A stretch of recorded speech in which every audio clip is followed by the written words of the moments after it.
In this episode of BEA Conversations, we speak to one of our influencers, Damion Breust, who is based in Greece at the moment.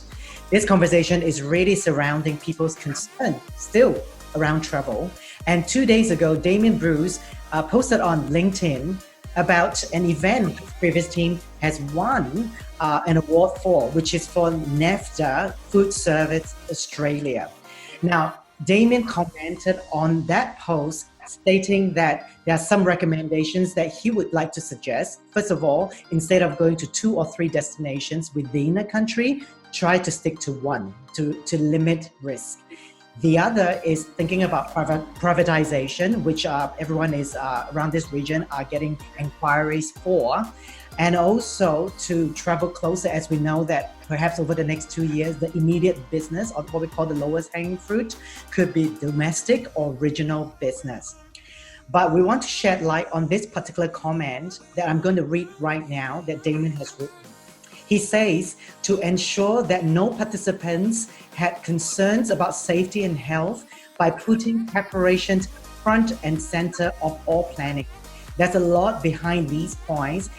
He, in terms of Damion Breust, is happy to elaborate if anyone wants to, and he'll also like to hear anyone's thoughts and ideas. And guess what? A couple of our audience have written to us and they want Damion Breust to elaborate, and now we're going to put Damion on the spot. So Damion, thank you so much for joining us today. Thank you, Al. So, first challenge, please elaborate on that point.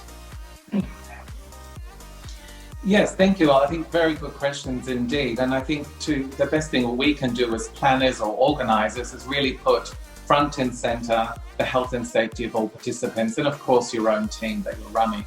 And I think there are many different ways we can do that. My first idea would be to really treat the visit or the trip like a presidential visit or a visit for some famous person where there's a whole protocol behind it. There is so much detail that you need to go into. So whilst event planners are extremely detailed, we need to really up the game and go into a lot more detail about contact list registration, no touch points, all those types of things which we can elaborate more on. But I think for me it's always around communication, and I don't think we can ever communicate enough. The boundaries around the world, particularly with this whole COVID situation, things are changing on a daily basis, schedules, all sorts of things. But I think before the trip takes off is that how do we sell it into the client and sell it into the participants so that there is that confidence there.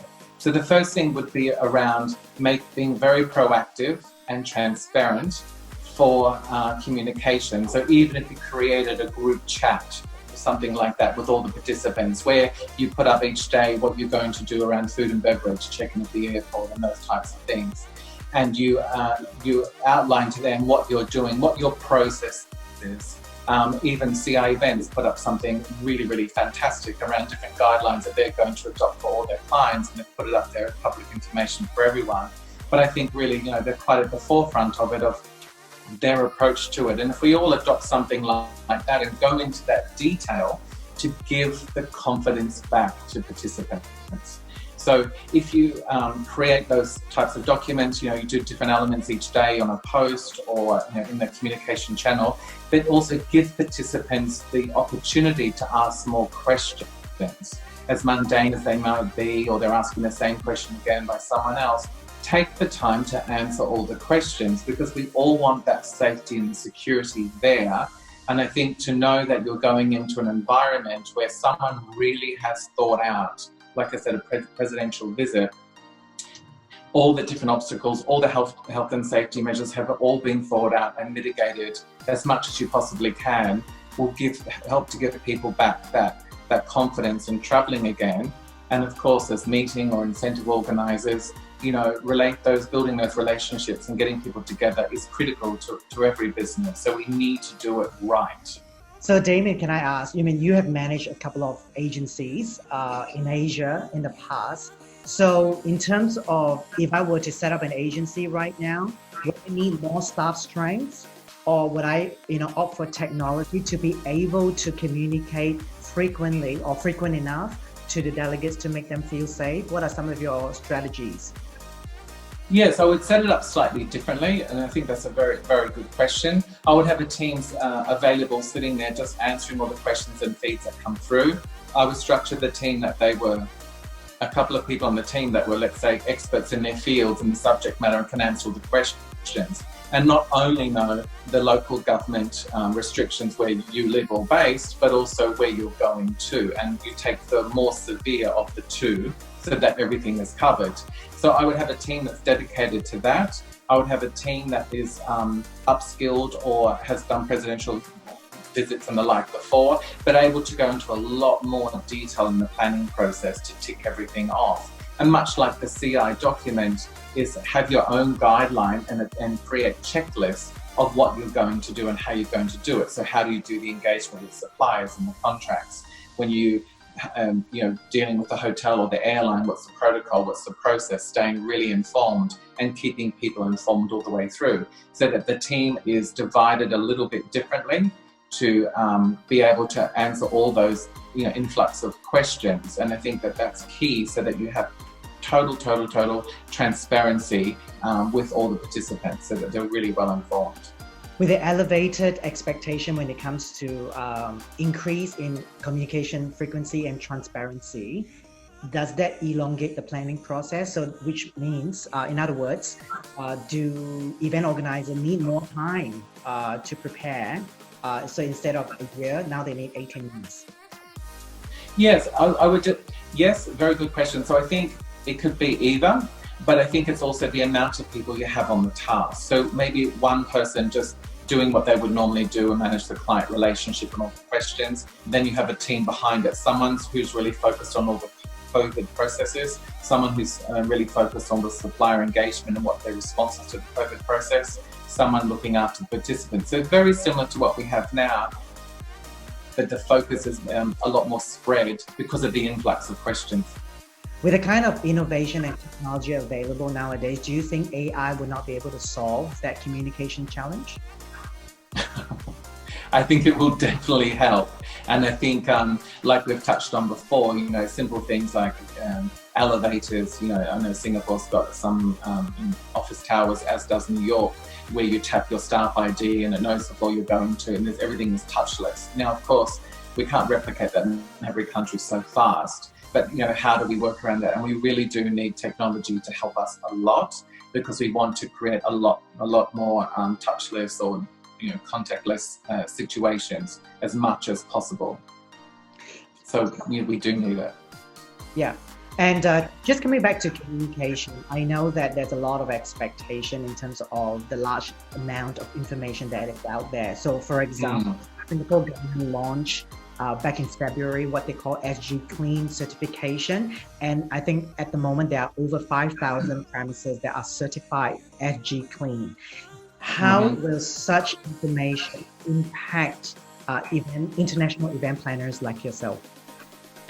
I think this is an amazing initiative of Singapore in particular, because they're always very much at the forefront of these types of innovations, and I think that we can all follow and learn a lot from it. I think as a planner, it gives you a lot more confidence that there is a certification process which you can instantly communicate out, and what is that process.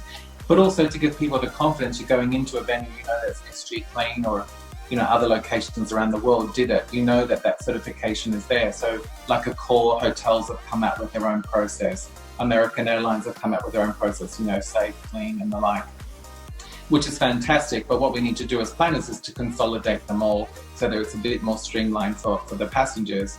But I think with Singapore as a destination, Singapore as a brand has always been well known for how clean it is. It's extremely clean city. Having lived there for 15 years myself, I absolutely love it. It's so clean everywhere you go. And now they've taken it to another level by giving that certification. It's just the level that we all need to go to around the world with different countries to give that consumer confidence back. So I think that only does nothing but, one, help us, but two, also make Singapore even more appealing to go to as a destination, because you're walking into an environment that is that one step closer to being safer and safer, and that's what we're always looking for. There is still a lot of uncertainty about the future of work, what is available, depending on countries, government, different government support schemes, and so on. And so what will be the kind of skill set that will be needed of event planners in the future? Yeah, as I've always said my whole career, it's people who are able to think fast on their feet and always have a mitigate risk. So have a really good, strong risk management process in place. But of course, we need to have a contingency plan in place. I mean, living here in Europe, you know, as everyone's come out of lockdown, and here it's summer, it's fantastic. People are traveling again. But also, you know, there's the high risk and red alerts that we're going to go back down onto lockdown as people are moving around. So I'm thinking, well, if I was a planner and bringing someone here, all my plans are about to go out the window. What do I do? How do I get that confidence back? So I think having a contingency plan there is going to be vital, like a backup location, if you can work with your suppliers to do that. But also, you know, constantly communicating with them about what's going on, because of all the news about this, we're all sitting on the sofas glued to it. So the participants are going to find out as quick as you do about what's happening in Greece, Italy, or wherever it is your program may be going, as quick as you're going to know. So you really need to stay on top of it and really help, you know, be that proactive and transparent communication all the way through is the only way that we'll be able to cope with this. But of course, I would suggest that, you know, if a group was traveling, you were talking about Australia, so let's use them as an example from Australia or Singapore, wherever, is maybe you take your own local doctor with you. So you have someone there to give people that confidence and in their own language, etc., to ask questions.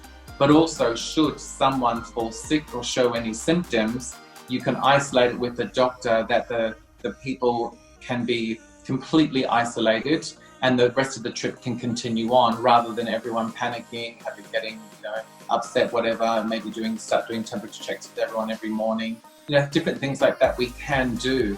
So I really don't see it as a negative per se. I know we're starting to get over the shock of it, but we need to move into a real positive situation about what we're going to do. It's a massive curveball we've been throwing. The whole world is in disarray, let's say, at the moment. But how do we really work through it? And there is absolutely an opportunity to work through it and be at the forefront of it, for sure. Thank you so much for having the conversation with us. And if we hear any more from our audience with more questions for you, we'll definitely be in touch again. Thank you once again for Always a pleasure, Al. Thank you so much. You're most welcome. Thank you.